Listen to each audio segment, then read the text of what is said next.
I will first introduce a little bit of our company, DNA, which is maybe not so known to all of you. It's like Ben said, it's a part of the Telenor Group. We have been in the same family 3 years now. And you can see the figures there in the slide. We are only operating in Finland. We are focusing on the Finnish market.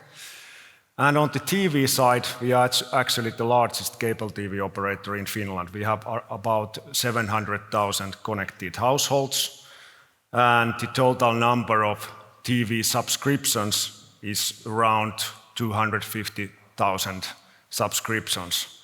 They are both the pay TV customers, they are the DNA TV customers, so the DNA TV service that I'm very much going to tell you today, it's a multi-screen TV service. You can use the mobile devices, browser, and also our Android TV set-top box at the moment. And that's the part of my main story is about our experiences and learnings, what we have had with the Android TV set-top box development. So, story begins somewhere 2012. Like one of the pretty famous rock and roll bands have put it, it's a long way to the top, and it's really hard work, a lot of learning, and it's ups and downs during those years. So we have done it. We started with 2012 with a very simple movie rental type of service. We had at that time a Kupivera set-top box.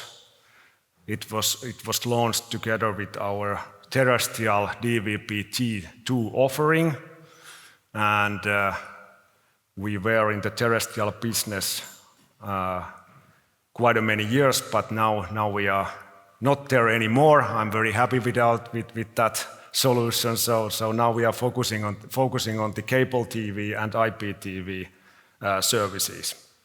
So 2015 we actually launched our first multi-screen offering. You can see it there. But already at that time we actually realized that we need to think about something else. And our evaluations for the let's say next level TV began already 2014. And at that time, the Android TV was not very known. 2015 was a year when Sony actually launched their smart TV with the Android TV first time. And we had basically in the end 2 options, either to go with Android TV or the TiVo solution at that time. I don't know how many of you remember, but TiVo was launched by Comhem, and we were actually visiting Comhem in Stockholm quite many times and evaluating the TiVo. And I would say that DNA was a little bit smaller company at that time, as the Comhem was, and we decided that okay. We also see the need that Camilla was actually referring just in her presentation, that we saw the need for the consumers that they need to access all the content in one place. And then we decided that okay, the Android TV is most likely the place that all the major streaming services will be available. So today Android TV is actually offering already about 10,000 different applications. In 2015 it was not so many, but still it was quite a lot. And that was the start of our Android TV journey. And it took us almost 2 years really to, we started our DNA TV Hupi, the Android TV device development 2015, and it was launched 2017. So not a very easy journey. There was quite a lot of those issues that we needed to tackle and solve during those years were related to the DVP.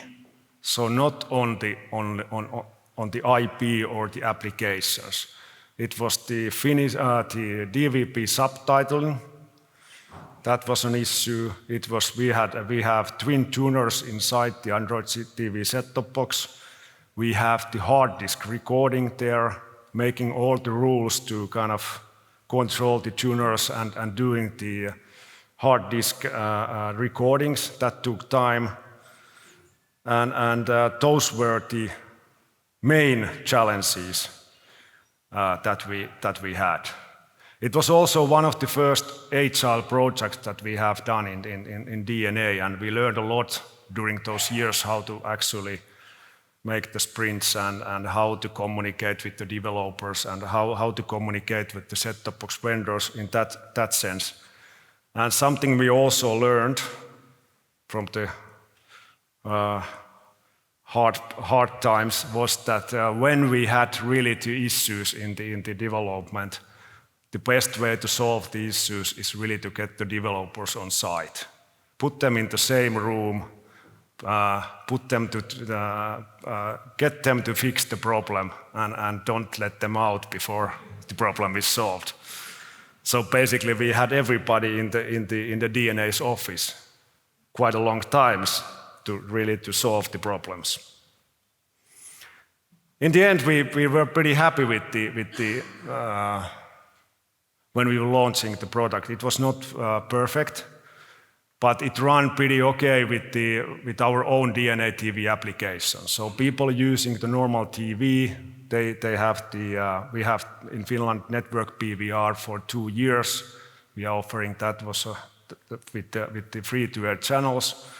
There is a catch-up service and things like that. So that worked pretty well. But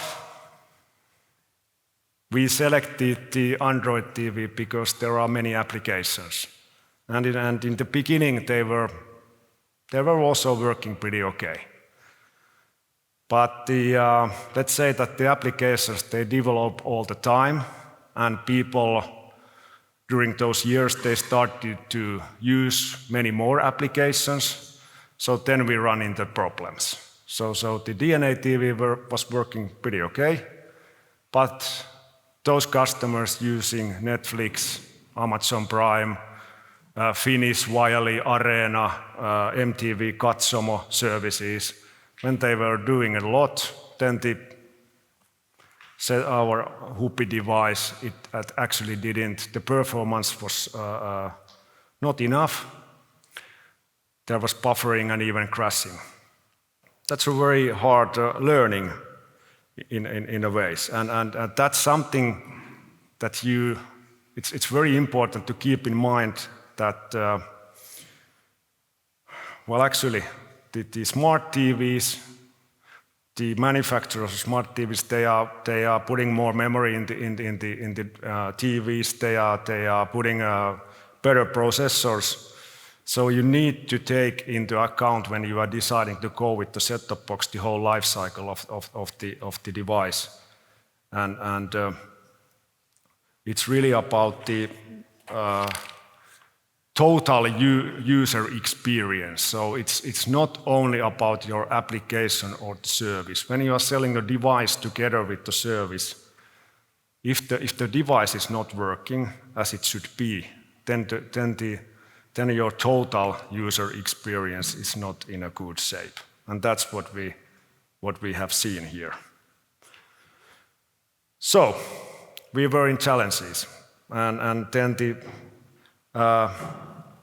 solution was to look for a next generation set-top box with a better processor and more memory. At the same time, we actually changed our backend.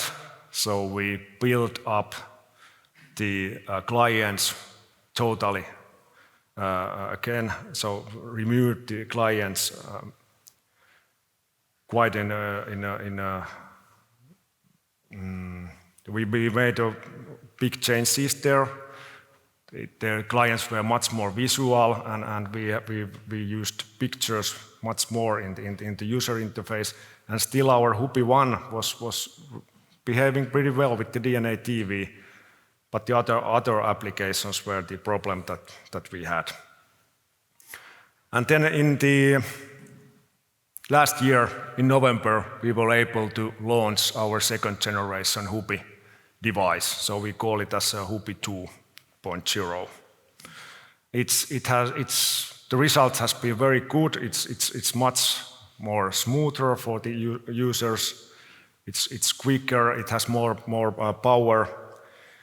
And let's say that also the project that we did together, it was the same vendor that we got also the Hupi 1 device. It was much more easier for us to develop the second Android TV device. And what happened? So we didn't change the service at all. It was exactly the same service that the customers used. And we got a significantly better results with the new device.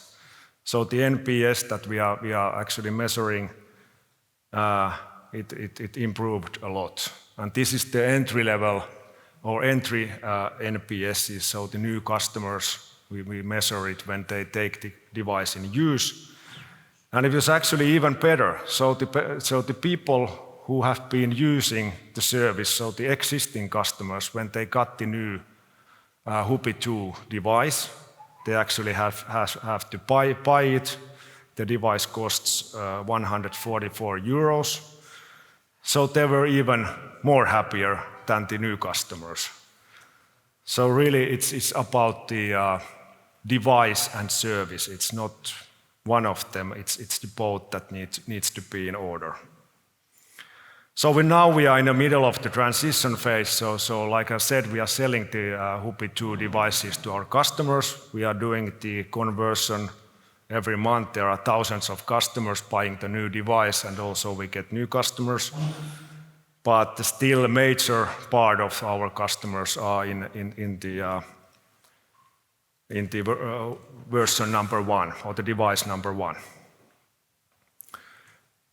Naturally, during those years when we were not very happy with the Hupi 1, we have had a lot of discussions with our vendor, and we have pushed them to make things better.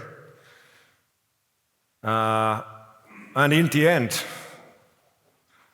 after a long testing and investigation, there was actually something that was found. So the memory usage of our first device was not very optimized, I would say. So when the customers were using the applications, they were stored or they were left in the background in the memory, and that actually caused most of the problems. So it was summer 22, just in June, when we actually got a new firmware to our Hupi 1 device, and it got much better. Not on the DNA TV application, but really on the applications like Netflix, Disney+, HBO, Amazon Prime. They were much faster, and naturally that was a real good news for our customers. But still, the Hupi 2 is on a different level. It's still much faster and works much smoother.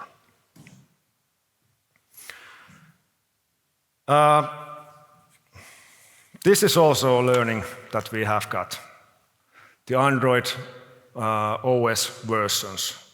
It's not a very easy task to make the upgrades. So we thought it's much easier, and we have an agreements in place that, okay, for example, the Hupi 1 should have newer version already. But basically this is how we have succeeded, or basically our vendors have succeeded, because this is not something that we will do. It's the Broadcom, the chipset manufacturer. It's the Sagencom who is our set-top box supplier. So they are struggling with the Android TV OS upgrades. In Hupi 1 we have only made one, so it was launched already 2017. And actually this version upgrade was done before it was launched commercially. In Hupi 2 we were able to go with the Android TV 10, but there is no upgrades yet, and I don't even know when there will be. So the lesson here is that go with the latest one that you can have, and don't expect that this will be a very easy task. On our end, we have done a lot of testing with the versions that we have got from the vendors. And there is also one more lesson. It would be very good to have a direct relationship with Google, because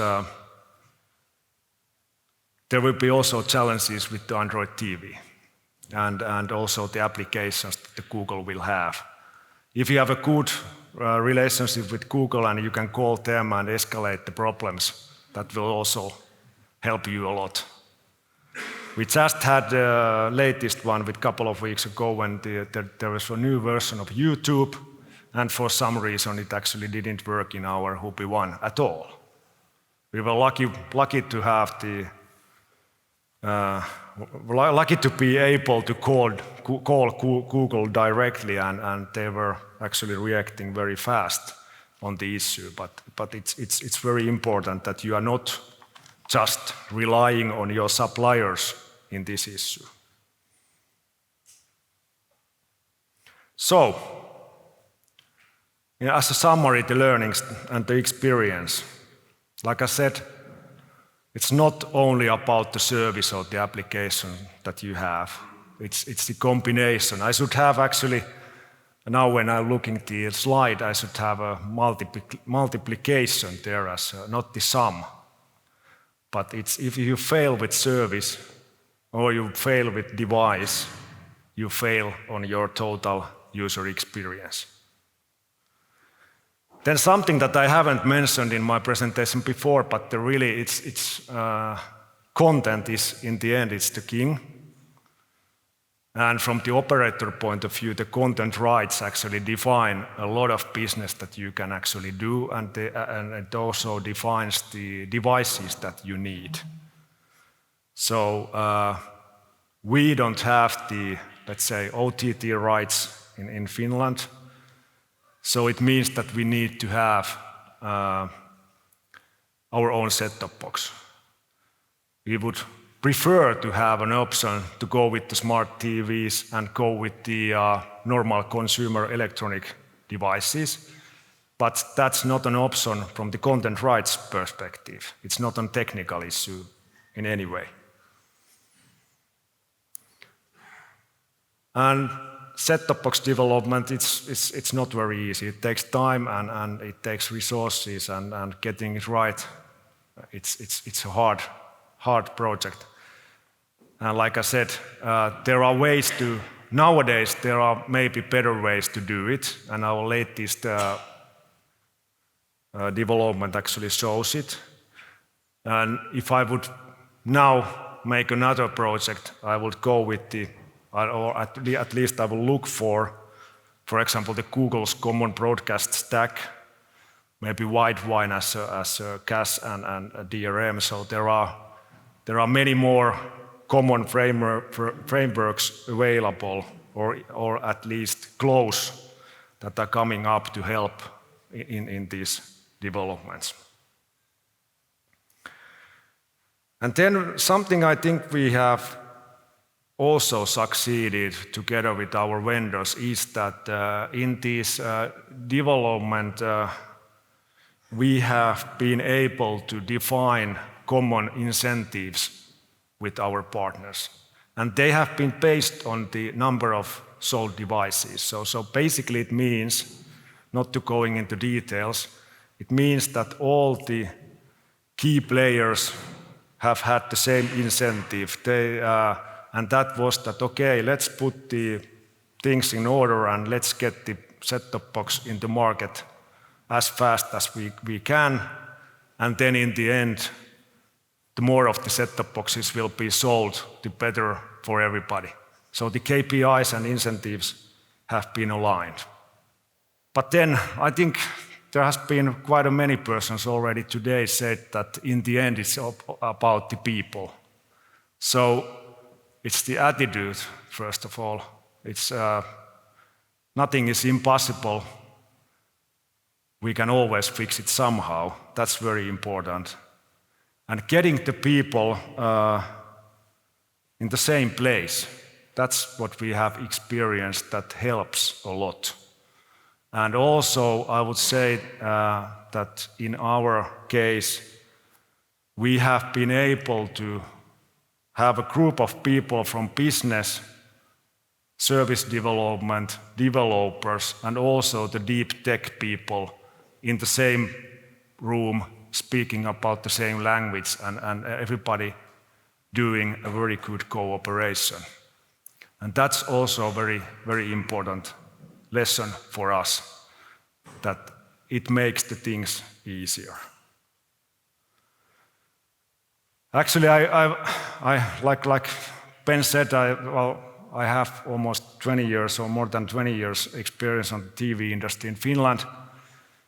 I once counted that I have been involved somehow in more than or maybe 10 different set-top box projects in my career. So meaning every second year there's something. I could say that the latest one that we did with Hupi 2, it was almost something that I can say that was a success. But otherwise, they have been very, very difficult. But hopefully I have been able to share some of the learnings, key things that we have learned during these years. Thank you, everybody.